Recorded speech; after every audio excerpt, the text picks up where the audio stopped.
Namaskar.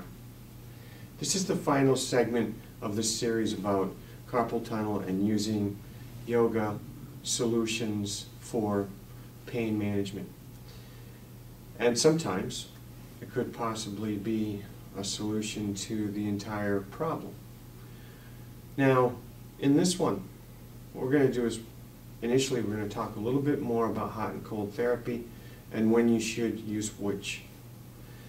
Heat is best to do before I'm going to do something.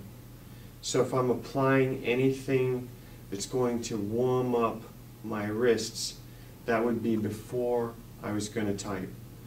To be honest with you, there are a number of different types of ointments that people use, and some people love one brand and some people hate them all. To be honest with you, the one that I use is Tiger Balm. So this is not a commercial for them, it's just one of those things where I found it was quite effective for a number of reasons. Anyone out there who has used the product before and loves it, we may not particularly love the smell, but the point being that it works out pretty well. Also, if you use any of those, whether it was any other brand, what you're going to do is you're going to wrap your wrists. It also brings to mind, when should I apply cold therapy? This would be, usually for a lot of people, this tends to be in the evening. If I don't have arthritis, I can use ice. I should wrap something around my wrists first, probably. We're trying to prevent frostbite, and then use an insulated ice pack. Now, keep in mind, I'm overly cautious about frostbite. I would say 15 to 20 minutes maximum on the hour. If it still has pain, then try to apply it again. See your doctor. Ask the medical professional that you see most of the time about any advice here, because each person is different. This person knows you and your case specifically. Okay, moving on. If I were to look at a way to work my wrists before I was going to do any typing or play piano, maybe what I might do is interlock my fingers, okay? And from here, notice that I keep my elbows down and I rotate around like this in a figure eight. That's all I'm doing is figure eight. Now, I reverse the movement. This is one idea.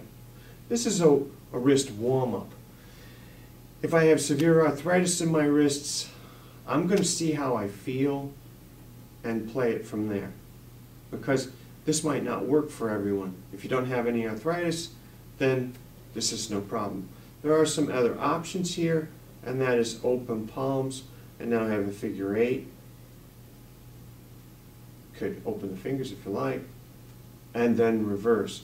You're going to hear a lot of cracking and popping, and the reason why is because there are so many bones in your wrists. Your wrists and your hands are much like your feet. There are a large number of bones, and there's a lot of room in there with all little soft tissue and all that stuff moving around. What happens is there's a lot of noise.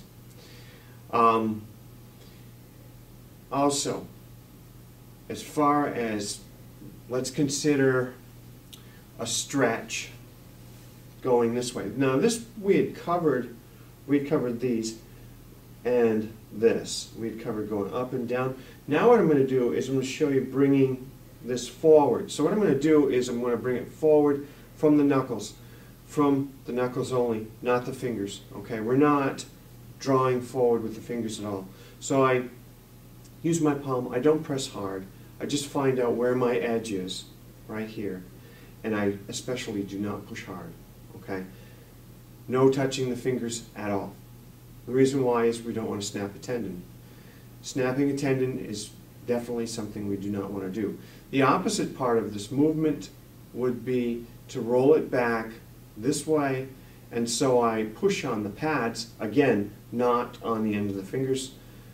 And what I'm doing here is drawing back as far as it will go. So, how long would we do this? Depends on you. It could be 5 seconds, as we did in Series 1, or it could be for up to 20 seconds. Some people even hold them longer. They feel that this type of stretch gives them a lot more relief.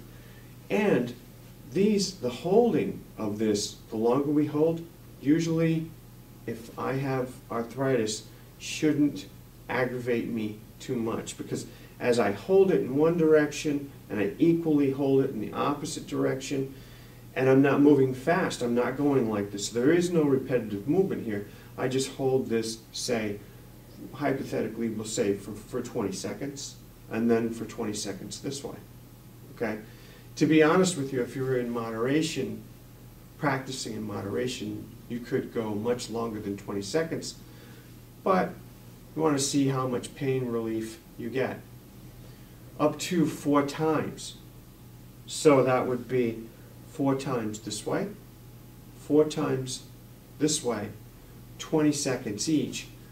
So that is 20 and 20, 20 up, 20 down, holding here.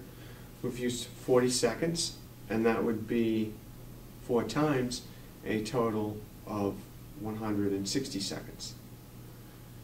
Something to consider whenever we do any form of stretching and whatnot. These type of stretches may not be such a good idea after you have done your typing, okay? They may be better to do before. So, again, consult your physician, see what works, and I believe honestly that you're going to make some progress, and that maybe you will find a solution right here. As I said in the very beginning of this series, these are not a promise for an end-all so that we don't have surgery at all, but in some cases that's the way it turns out. There ends up being such great pain relief that someone doesn't have a major problem anymore. And that's ideally what we're looking for in yoga, is if we can reduce the number of ailments we have and visit the doctor a little less with the smaller stuff and save the serious stuff for when we come and visit. With that in mind, I'd like to wish you farewell. Om Shanti.